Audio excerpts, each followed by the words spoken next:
జై శ్రీకృష్ణ, జై శ్రీమన్నారాయణ. మన భగవద్గీత పాఠ్యాంశంలో భాగంగా 2వ అధ్యాయంలోని 27వ శ్లోకం యొక్క వివరణ. ముందుగా శ్రీకృష్ణ పరమాత్మ యొక్క ప్రార్థన.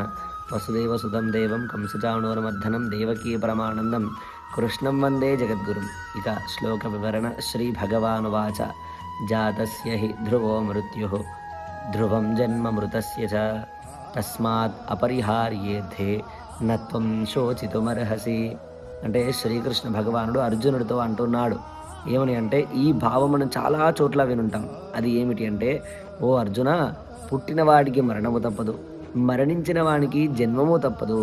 అనివార్యమైనటువంటి విషయముల యందు, అంటే తప్పనిసరిగా జరగాల్సినటువంటి ఈ యొక్క విషయముల యందు నీవు దుఃఖింపవలదు, దుఃఖింపకూడదు అని శ్రీకృష్ణ భగవానుడు అర్జునుడితో పలికినట్లుగా ఈ యొక్క శ్లోక వివరణలో మనకు తెలుపబడింది.